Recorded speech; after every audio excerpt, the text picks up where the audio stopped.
Hello, this is Priyanka Sharma. I welcome you all on the digital platform of Banco Exam Preparation. आज आपको root word से vocabulary सिखाई जाएगी। Root words वो words होते हैं, अगर आपने उनको अच्छे से सीख लिया तो आपको बहुत सारे वोकैबलरी वर्ड्स आपके टिप्स पे हो जाएंगे और आपको उनको रटना भी नहीं पड़ेगा। एक ही बार में आपको काफ़ी सारे रूट वर्ड्स समझ में आ जाएंगे और उनसे बने हुए जितने भी वर्ड्स होते हैं उनका भी नॉलेज आपको बहुत अच्छा हो जाएगा। तो क्लास को स्टार्ट करते हैं। हमारी जो पहली रूट है वो क्या है? वो है डॉल। ठीक है, जहाँ पर भी डॉल शब्द लिखा हुआ होगा उसका मतलब क्या होगा? सैड या फिर पेन होगा। अब जैसे कि पहला वर्ड देखिए, डोलफुल। डोलफुल का मतलब क्या होता है? डोलफुल, डोलफुल में डॉल आ रहा है, डॉल का मतलब ही क्या होता है? सैड या पेन होता है। तो डोलफुल का मतलब क्या हुआ? उदास। अ डोलफुल एक्सप्रेशन, अ डोलफुल एक्सप्रेशन का मतलब होता है किस तरीके का एक्सप्रेशन? एक उदास एक्सप्रेशन। अ डोलफुल मैनर, किस तरीके का तरीका? एक बहुत ही उदास तरीका। ठीक है, जैसे इसको एग्जाम्पल में देखो, he gave me a long doleful look. उसने मुझे किस तरीके का लुक दिया? एक बहुत लंबा और डॉलफुल लुक। डॉलफुल मतलब उदास लुक, मतलब वो बिल्कुल भी खुश नहीं दिखाई दे रहा था, वो बहुत उदास दिखाई दे रहा था। तो डॉल जहाँ भी आएगा ना उसका मतलब उदासी से ही होगा। Now look at this next word, that is doldrum. Doldrum में भी आपको दिख रहा है डॉल। डॉल्ड्रम्स का मतलब क्या होता है? डॉल्ड्रम्स का मतलब होता है अनसक्सेसफुल, फेलियर, मंदी।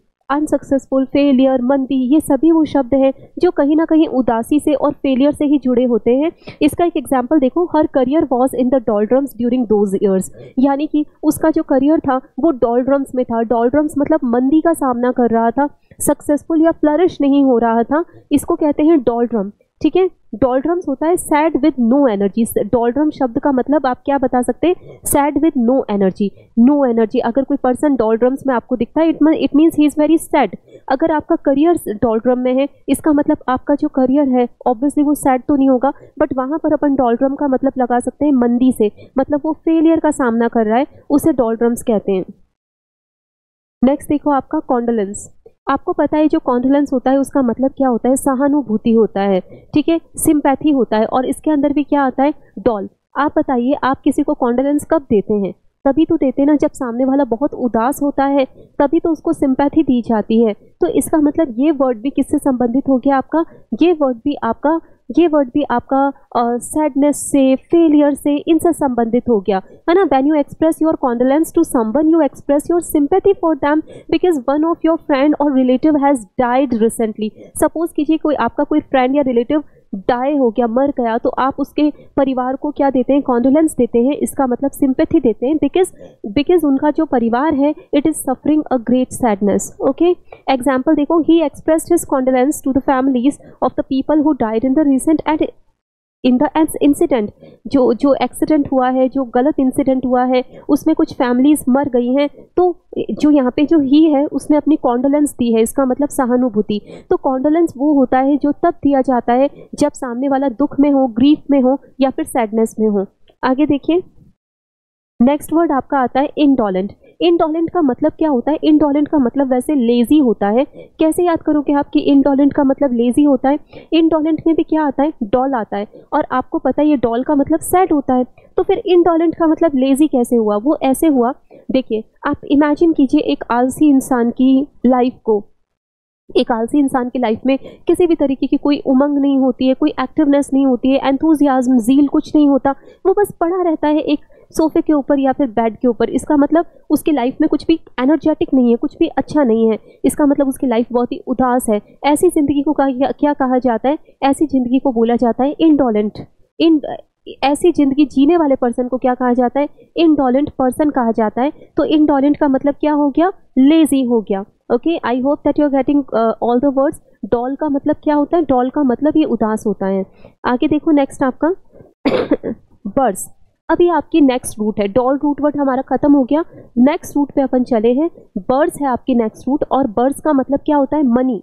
ये बर्ड्स जहां पर भी आएगा उस शब्द का मतलब क्या होगा? हर उस शब्द का मतलब मनी ही होगा। पहला वर्ड देखो आपका बर्सरी। Bursary, an amount of money given to a person by an organization such as university to pay for them study.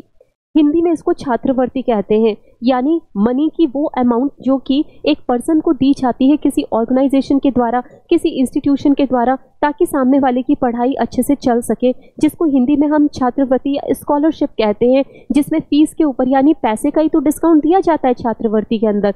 तो बर्सरी मतलब बर्स के ऊपर, पैसे के ऊपर दिया गया डिस्काउंट, आपकी फीस आधी या बहुत कम लगेगी, that is what we call bursary. Okay, the next word is bursar. Bursar कौन होता है? ये एक वो पर्सन होता है जो मैनेज करता है फाइनेंशियल अफेयर्स को। बर्सर, बर्सर जो वर्ड है इसमें भी बर्स आ रहा है, बर्स का मतलब ही कैश होता है। कैशियर, कैशियर को ही बर्सर कहा जाता है। कैशियर को कैशियर क्यों कहते हैं? क्योंकि कैशियर में भी क्या आता है? कैश, यानी जो कैश का मैनेजमेंट करता है। तो इसी तरह से बर्स का मतलब भी तो मनी होता है, तो मनी का मैनेजमेंट करने वाले को बर्सर भी कह सकते हैं, कैशियर भी कह सकते हैं, both are the same thing. Okay, next देखो, रीइम्बर्स। रीइम्बर्स का मतलब होता है पैसे वापस देना। जैसे सपोज करिए कि आपने ऑनलाइन प्लेटफॉर्म से कोई चीज़, कोई प्रोडक्ट जो है वो परचेज किया, आपको वो पसंद नहीं आया, तो वो कंपनी क्या करेगी? वो कंपनी आपसे प्रोडक्ट दोबारा ले लेगी और आपके पैसे आपको रीइम्बर्स कर देगी। रीइम्बर्स का मतलब होता है पैसे दोबारा लौटा देना, पैसे दोबारा पे कर देना। इसको कैसे याद करोगे? देखो, ये जो वर्ड है reimburse, if you divide this word into different part like this, री का मतलब क्या होता है? री का मतलब होता है दोबारा, ठीक है। बर्स का मतलब क्या होता है? पैसे, मनी। रीइम्बर्स मतलब दोबारा पैसे दे देना, that is what we call reimburse. तो रीइम्बर्स का मतलब क्या हुआ? रीइम्बर्स का मतलब हुआ पैसे दोबारा दे देना या फिर पैसे का दोबारा पेमेंट कर देना। देखो, the company will reimburse you for your travelling expenses. आपका ट्रैवल का जितना भी खर्चा होगा कंपनी आपको रीइम्बर्स करेगी, यानी पैसे दोबारा लौटा देगी। रीपे और रीइम्बर्स एक ही बात है। आगे देखो, नेक्स्ट डिसबर्स। डिसबर्स का मतलब क्या होता है? डिसबर्स का मतलब होता है पैसे जो है बांटना या फिर व्यय करना, खर्च करना, बांटना, that is what we call disburse. कैसे याद रखोगे डिसबर्स? डिस से का मतलब क्या होता है? डिस का मतलब डिस्ट्रीब्यूशन होता है, डिस्ट्रीब्यूशन का मतलब क्या होता है? बांटना, और बर्स का मतलब क्या होता है? मनी। पैसे बांटना या पैसे को व्यय करना क्या कहलाता है? डिसबर्स कहलाता है। देखो, इफ अ बैंक, ऑर्गेनाइजेशन और government disburses money, it officially pays it to someone. अगर कोई बैंक मनी डिस्पर्स कर रहा है, कोई ऑर्गेनाइजेशन मनी डिस्पर्स कर रही है, तो इसका मतलब क्या हो गया कि उस बैंक या ऑर्गेनाइजेशन ने उतने पैसे व्यय करे या फिर पे करे, ठीक है। पैसे का बांटा जाना, पैसे का व्यय या फिर खर्च कर दिया जाना डिसबर्स कहलाता है। और जो पिछली स्लाइड में हमने पढ़ा था वो रीइम्बर्स था, जिसका मतलब होता है पैसे का दोबारा भुगतान कर देना, रीपे कर देना। The bank has disbursed over 350 million for the project. Bank ने इस प्रोजेक्ट के लिए कितने पैसे डिसबर्स करें? 350 मिलियन डॉलर। इसका मतलब इतने पैसे जो हैं वो व्यय कर दिए हैं या फिर दे दिए हैं, तो इसे कहा जाता है डिसबर्स। ओके, नेक्स्ट देखो आप, कल्पेबल। कल्प, अब आपका तीसरा रूट शुरू हो रहा है। अभी तक हमने 2 रूट्स कर लिए हैं। पहला रूट जो हमने करा था वो आपका जो आपका पहला रूट था वो आपका डॉल था, जिसका मतलब सैड था। दूसरा रूट हमने जो करा वो बर्स था, जिसका मतलब मनी था। और अभी आपका तीसरा रूट है जिसका मतलब है कल्प, और कल्प का मतलब होता है ब्लेम। जिस भी शब्द में कल्प आएगा उसका मतलब कहीं ना कहीं किससे रिलेटेड होगा? ब्लेम से रिलेटेड होगा। देखो, फर्स्ट वर्ड देखिए, चलिए कल्पेबल पे हम बाद में आएंगे। सबसे पहले आप मुझे बताइए, क्या आपको नहीं पता कल्प्रिट क्या होता है? कल्प्रिट जो होता है ये वो पर्सन होता है जो दोषी या अपराधी होता है। कैसे याद रख सकते हैं आप इसको कि कल्प्रिट का मतलब दोषी या अपराधी होता है? देखो, कल्प्रिट का मतलब, कल्प्रिट में भी कल्प आता है, और कल्प का मतलब ही क्या होता है? कल्प का मतलब होता है दोषी या फिर अपराधी। तो कल्प्रिट कौन हुआ? जो दोषी है, जो अपराधी है, जिसने गलत काम किया है। The wrong doer is known as a culprit one. Culpable culpable, culpable का मतलब क्या होता है? वो इंसान जिसको आप किसी गलत काम के लिए दोषी ठहरा सकते हैं, दैट इज अ कल्पेबल। देखो, डिजर्विंग टू बी ब्लेम्ड, यानी कि जिस पे इल्जाम लगाया जाना चाहिए क्योंकि वो गलत हो सकता है। और considered responsible for something bad, या फिर वो इंसान जिसको आपने कंसीडर कर लिया है कि इसी ने कोई गलती करी है। तो if I think that you are culpable, what does it mean? It means कि मुझे लग रहा है कि तुम गुनहगार हो, तुमने कोई गलती करी है, ठीक है। He was held culpable for all that had happened. उसको जिम्मेदार ठहराया गया, उसको दोषी माना गया for all that had happened, जो भी हुआ। तो कल्पेबल का मतलब होता है जो गलत ठहराने योग्य है, जिसके ऊपर इल्जाम लगाया जा सके, जो इल्जाम लगाने योग्य है, उसको क्या कहते हैं? कल्पेबल कहते हैं। I hope that you are getting all the words. Okay, next culprit. Culprit तो मैंने अभी आपको बता दिया, कल्प्रिट का मतलब ही दोषी या अपराधी होता है। A person who is responsible for a crime और अदर मिसडीड, उसी को क्या कहते हैं? कल्प्रिट कहते हैं। देखो ये जितने भी वर्ड्स हैं ये सभी वर्ड्स बहुत इंपॉर्टेंट हैं। बहुत सारे ऐसे बच्चे हैं जो ये कंप्लेन करते हैं कि उनको वोकैब समझ में नहीं आती है। तो अगर आपको वोकैब अच्छे से स्ट्रॉन्ग करनी है एसएससी के लिए, क्लैट के लिए, बैंक के लिए, तो आपको क्या करना होगा? ये रूट वर्ड्स पढ़ने होंगे, क्योंकि ये बहुत इंपॉर्टेंट है। और एसएससी वाले बच्चों के लिए तो बहुत इंपॉर्टेंट है, क्योंकि इनसे वन वर्ड्स बहुत ज़्यादा निकल सकते हैं, साइनो एंटो भी निकल सकते हैं। तो ये वो जनरल वर्ड्स हैं जो हर पर्सन को आने ही चाहिए, अदरवाइज आपका कॉम्प्रीहेंशन भी सफ़र करेगा, आप रीडिंग कॉम्प्रीहेंशन नहीं कर पाएंगे। Okay, so all these words are very important. Culprit तो मैंने आपको बता ही दिया था। आगे चलते हैं इनकल्पेट। बेटा इनकल्पेट का मतलब क्या होता है? इनकल्पेट का मतलब होता है किसी के ऊपर आरोप लगाना, किसी को आरोप में फंसाना, दैट इज इनकल्पेट। कैसे याद रखोगे इसको? देखो, इन का मतलब क्या होता है? अंदर। कल्प का मतलब क्या होता है? ब्लेम, यानी ब्लेम में किसी को अंदर कर देना, इनकल्पेट कर देना, किसी के ऊपर दोष लगा देना, किसी को जिम्मेदार ठहराना किसी गलत काम के लिए, उसे इनकल्पेट कहते हैं। देखो इनकल्पेट का मतलब होता है किसी को इनक्रिमिनेट करना, यानी किसी के ऊपर किसी अपराध का इल्जाम लगाना, अक्यूज करना। एग्जाम्पल देखो, someone place the pistol in your room in order to inculpate you. किसी ने तुम्हारे कमरे में पिस्टल रख दी ताकि वो आपको क्या कर सके? इनकल्पेट कर सके। इनकल्पेट मतलब आपको अपराध में, आपको दोष में फंसा सके, आपके खिलाफ चार्जेस लगा सके। तो इसे क्या कहते हैं? इनकल्पेट कहते हैं। Okay, the next word is exculpate. The next word is exculpate. Exculpate का मतलब होता है अपराध से बरी कर देना, मुक्त कर देना। ये कंसीडर कर लेना कि इस इंसान ने गलत काम नहीं करा है, उसे क्या कहते हैं? एक्सकल्पेट करना कहते हैं। कैसे याद रखोगे इस वर्ड को? इस वर्ड को अगर पार्ट्स में डिवाइड करो तो एक्स से आपको क्या याद आएगा? एग्जिट याद आएगा। और एग्जिट का मतलब क्या होता है? बाहर होता है। कल्प का मतलब क्या होता है? कल्प का मतलब अपराध होता है। तो एक्सकल्पेट का मतलब क्या हो गया? एक्सकल्पेट का मतलब हो गया दोष से मुक्त कर देना। तो ये जो एक्सकल्पेट होता है इसके कई सिनोनिम्स होते हैं जो मैं आपसे डिस्कस कर लेती हूँ। एक तो होता है आपका इम्प्यूनिटी। इम्प्यूनिटी का मतलब भी क्या होता है? सजा से मुक्त कर देना। अब आपके ऊपर कोई सजा नहीं है, कोई पनिशमेंट नहीं है, आप सजा से क्या है? मुक्त हैं। और इसी तरह से एक होता है आपका एक्सकल्पेट। एक्सकल्पेट का मतलब भी होता है सजा से मुक्त कर देना, बरी कर देना, बिल्कुल फ्री कर देना। टू फ्री फ्रॉम ब्लेम और गिल्ट, विंडिकेट और एक्सोनरेट। एक्सोनरेट में भी एक्स आ रहा है, एक्स से आपको एग्जिट याद आएगा। किसी को एक्सोनरेट कर देना, इसका मतलब उसको इल्जाम से मुक्त कर देना। The pilot of the aircraft will surely be exculpated when the all facts are known.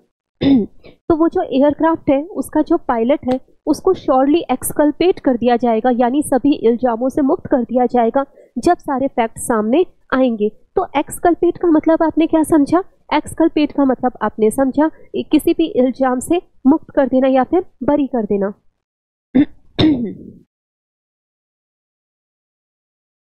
तो अब आपका जो नेक्स्ट रूट आता है वो क्या है? पेन है। पेन रूट वर्ड को अभी हम करेंगे। सबसे पहले आप एक बार एक स्लाइड को देखें और देखें इसमें कि पेन का क्या मतलब है। देखो पेन एक क्या है? रूट। पेन एक रूट है जिसका मतलब क्या है? ऑल। जहां जहां पर भी पेन आएगा उसका मतलब ही क्या होगा? ऑल होगा, जहां पर भी पेन आएगा। ठीक है, देखो मैं आपको एक या दो क्लासेस दूंगी, दो से ज़्यादा क्लास दूंगी इनफैक्ट रूट वर्ड्स की, जिसमें जितने भी रूट वर्ड्स बन सकते हैं, वैसे तो इनकी कोई गिनती नहीं होती, पर फिर भी वो सभी रूट वर्ड्स जो एग्जाम के पॉइंट ऑफ व्यू से इंपॉर्टेंट है वो जितने भी बन सकते हैं वो मैं बनाने की कोशिश करूंगी, ताकि जो भी बच्चे इन क्लासेस को देखें उनका रूट वर्ड्स वाला कॉन्सेप्ट क्लियर हो जाए। बहुत सारे ऐसे बच्चे हैं उनको ग्रामेटिकल रूल्स पता हैं, उन्हें कॉम्प्रीहेंशन भी समझ में आता है, बट उनका क्योंकि वोकैब स्ट्रॉन्ग नहीं है तो वो पढ़ ही नहीं पाते हैं कि पैसेज के अंदर लिखा क्या है। और जिस बच्चे को पैसेज पढ़ना नहीं आता, बेसिक समझ में नहीं आता, वो वैसे भी फिर कुछ कर नहीं पाएगा। इसलिए वोकैब बहुत इंपॉर्टेंट है। ओके, अब देखिए, अब आपका जो नेक्स्ट है वर्ड वो क्या है? पेन। पेन का मतलब क्या होता है? ऑल। ऑल मतलब ऑल, सभी। ठीक है, अब देखिए आप लोग, सबसे पहला वर्ड क्या है आपका? पेनेसिया। ठीक है, पेनेसिया जो वर्ड है इसमें क्या आ रहा है? पेन आ रहा है। आपको पेन दिख रहा है यहाँ पे? पेनेसिया। अ सॉल्यूशन और रेमेडी फॉर ऑल डिफिकल्टीज और डिसीज। इसका मतलब होता है रामबाण इलाज, यानी कि जो सभी बीमारियों का सभी बीमारियों पर कारगर है, यानी सभी बीमारियों का इलाज है। इसीलिए तो इसमें क्या डाला है, पेन डाला है, इसीलिए तो इसमें पेन डाला है। PAN, पेन का मतलब ही क्या होता है, ऑल होता है, जो सभी बीमारियों का इलाज है। Technology is not a Panacea for all your problem. Technology जो है ना, वो पैनेशिया नहीं हो सकती है आपकी सभी प्रॉब्लम्स के लिए। कुछ प्रॉब्लम्स का हल हमें टेक्नोलॉजी से मिलता है, कुछ का परिवार से मिलता है, कुछ का आपसी संबंधों से मिलता है। तो टेक्नोलॉजी जो है वो पैनेशिया नहीं हो सकती है। तो आई होप आपको समझ में आ गया होगा कि ये क्या होता है। आगे चलते हैं नेक्स्ट पे,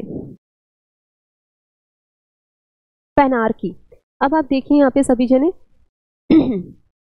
अब आप इसके देखिए पेनार्की, ये जो आर्की होता है, आर्की का मतलब ही क्या होता है, आर्की का मतलब होता है रूल, जिसको आप शासन या फिर राज भी कह सकते हैं। ये आर्की जो है, ये जिस भी शब्द के साथ जुड़ता है उसमें शासन या राज की बात होती है। जैसे आपने देखा होगा, जैसे आपको मैं बताती हूँ, मोनार्की, मोनार्की में मोनो आता है, मोनो का मतलब एक होता है, यानी एक का शासन, मोनार्की। पैट्रियार्की, PAT, पैट का मतलब फादर होता है, यानी कि फादर यानी मेल्स का शासन, मेल डोमिनेटिंग शासन, उसको क्या कहते हैं, पैट्रियार्की। मैट्रियार्की होता है जहाँ पे विमेन की चलती है, क्योंकि मैट्रियार्की में जो मैट आता है उसका मतलब मदर होता है, और जो मदर्स होती हैं वो विमेन ही तो होती हैं। तो आर्की का मतलब ही क्या होता है, रूल या फिर शासन होता है, राज करना होता है। अब देखिए ये क्या है आपका, पेनार्की। आर्की का मतलब शासन, और आपको पता है कि पेन का तो मतलब ही क्या होता है, पेन का मतलब तो होता है ऑल, सर्व। पेन का मतलब क्या होता है, सर्व, यानी कि एक ऐसा रूल, एक ऐसा नियम जो पूरे वर्ल्ड पे लागू होता है। वो किसी एक स्पेसिफिक नेशन पे, एक स्पेसिफिक स्टेट पे या शहर पे लागू नहीं होता, बल्कि पैन यानी पूरे वर्ल्ड पे लागू होता है। जैसे जब कोरोना आया था 2020 में, जब हमारा 2020 में कोरोना आया था, तो उस समय ये रूल था, ये क्या रूल था कि सभी को मास्क पहनने, सभी को सैनिटाइजर पहनना, यूज करना है। तो वो सबके लिए था, चाहे वर्ल्ड के किसी भी कोने में हो। तो पेनार्की वो रूल या फिर वो नियम होता है जो आपको मानना ही है, चाहे आप किसी भी सिटी, किसी भी शहर, किसी भी देश से बिलोंग करते हो, तो इसको कहा जाता है पेनार्की। आगे देखिए पेंडेमिक।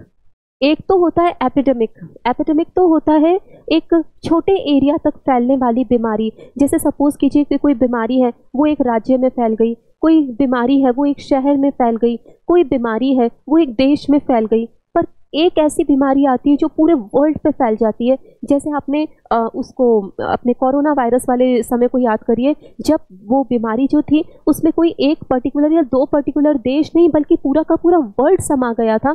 उसे क्या कहते हैं, पेंडेमिक कहते हैं। इसीलिए हम पेंडेमिक में पेन लगाते हैं, क्योंकि पेन का तो मतलब ही क्या होता है, पेन का मतलब तो ऑल होता है। अब देखिए यहाँ पे पेंडेमिक, प्रिवलेंट ओवर वर्ल्ड, एक ऐसी बीमारी जो पूरे वर्ल्ड में प्रिवलेंट है। Pandemic is an epidemic that's spread over multiple countries और कॉन्टिनेंट। पैंडेमिक एक्चुअली क्या है, एक प्रकार की बीमारी ही है, लेकिन ये वो बीमारी है जो कि मल्टीपल कंट्रीज और कॉन्टिनेंट्स में फैलती है, यानी किसी एक छोटी जगह पे लिमिटेड नहीं रहती बल्कि बहुत सारी जगहों पे फैल जाती है। उसे पैंडेमिक कहते हैं, इसीलिए पैंडेमिक के आगे पेन लगाते हैं। एपिडेमिक क्या होती है, देखो पैंडेमिक का जो कॉन्ट्रेरी है वो क्या है आपका, एपिडेमिक है। Epidemic is a disease that affect a large number of people with in a community, population और रीजन। मतलब इसका जो दायरा होता है, इसकी जो सीमा होती है वो कैसी होती है, वो लिमिटेड होती है। और वहीं पैंडेमिक में तो पैन आता है, और आपको तो पता है ये पैन का मतलब तो ऑल होता है। तो पैंडेमिक तो वो बीमारी होती है जो पूरे के पूरे वर्ल्ड को कवर कर लेती है, उसे क्या कहा जाता है, पैंडेमिक कहा जाता है। Endemic, particular people, epidemic, endemic, मतलब इनका जो दायरा होता है वो बहुत छोटा होता है पैंडेमिक का कंपैरिजन में। Pan Sophie. अब देखिए एक चीज बताती हूँ आपको, सोफी शब्द जो है इसका मतलब क्या होता है, इसका मतलब ही क्या होता है, विजडम होता है। जहां पर भी सोफी आएगा ना उसका मतलब क्या हो जाएगा, विजडम। जहां पर भी सोफी है उसका मतलब क्या है, विजडम। अब हम यहाँ पे क्या बात कर रहे हैं, आपको पता है सोफिस्ट कौन होते हैं, सोफिस्ट।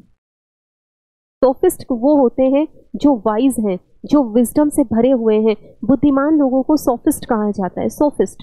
सोफी का मतलब ही क्या होता है, नॉलेज, विद्या, विजडम।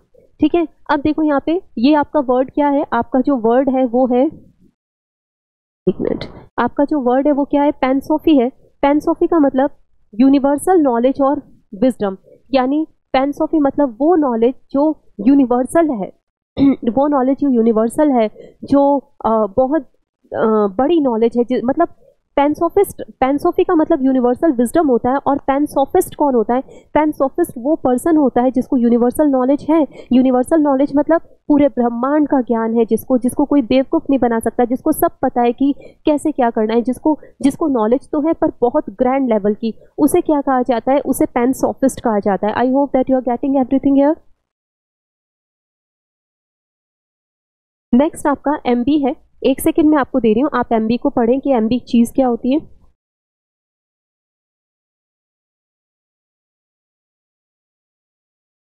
अब देखिए, अब आपका जो रूट वर्ड है वो क्या है? एमबी।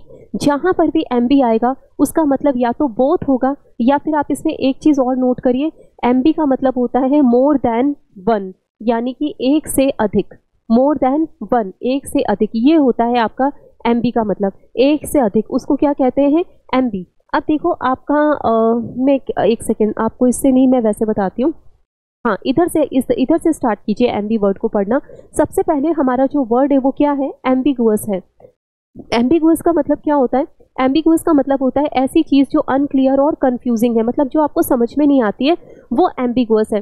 कैसे याद रखोगे कि एम्बिगुअस का मतलब कंफ्यूजिंग होता है? देखो, एम्बिगुअस वर्ड में एमबी आ रहा है ना, एमबी का मतलब क्या होता है? More than one. आप इमेजिन कीजिए कि आपकी जो टीचर है वो आपको जो भी पढ़ा रही है उसके एक से अधिक मतलब निकलते हैं, तो क्या आपको वो समझ में आएगा? नहीं, आपको बातें सिर्फ वही समझ में आती है जिनका एक सटीक अर्थ होता है। तो एम्बिगुअस का मतलब क्या हो गया? एम्बिगुअस का मतलब हो गया ऐसी बातें करना जिनके एक से अधिक मतलब निकलते हैं, जिसके कारण वो कैसी हो जाती है? अनक्लियर और कंफ्यूजिंग हो जाती है। इसीलिए आपके एम्बिगुअस वर्ड का मतलब क्या होता है? एम्बिगुअस वर्ड का मतलब बहुत कंफ्यूजिंग, पजल्ड और मुश्किल होता है। His reply to my question, उसका जो जवाब था मेरे प्रश्न पे, वॉज समवट एम्बिगुअस। उसका जवाब बहुत ही क्या था? एम्बिगुअस, मतलब मुझे समझ में नहीं आया कि वो क्या कह रहा था, क्या मतलब था उसका। तो आई होप आपको समझ में आ गया है कि एम्बिगुअस का मतलब कंफ्यूजिंग होता है। नेक्स्ट देखिए, एम्बीवैलेंट। एम्बीवैलेंट का मतलब क्या होता है? एम्बीवैलेंट का मतलब होता है having mixed opinion about something.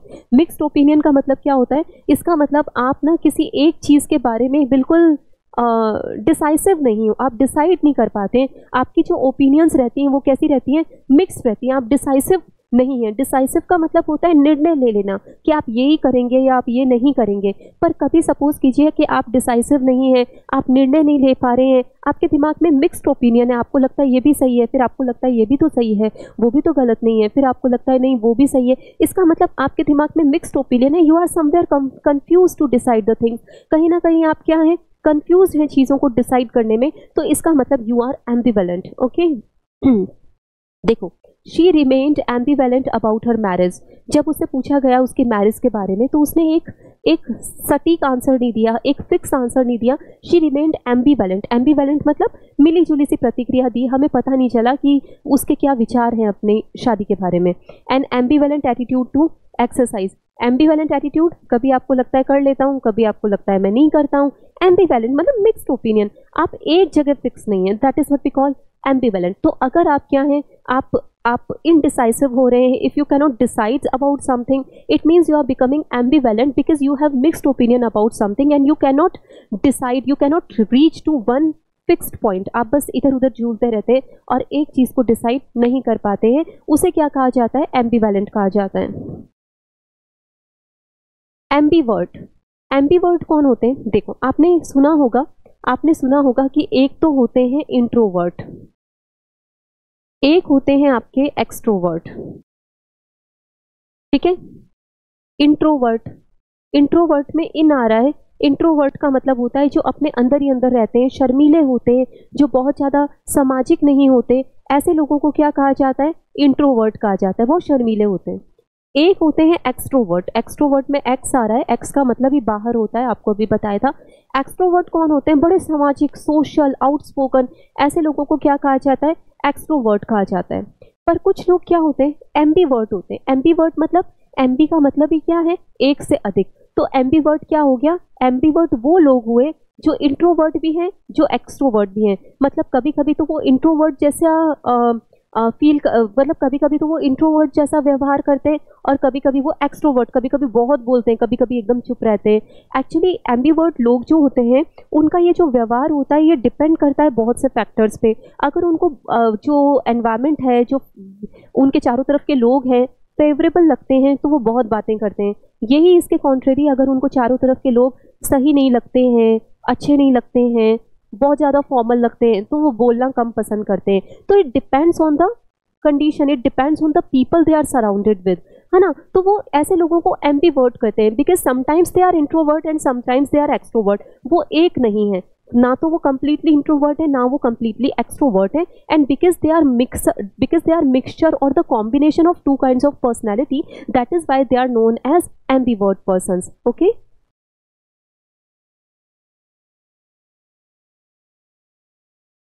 One more word,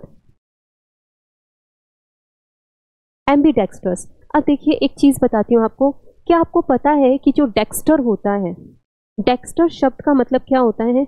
hand होता है। डेक्स्टर शब्द का मतलब क्या होता है? हैंड। हैंड का मतलब क्या होता है?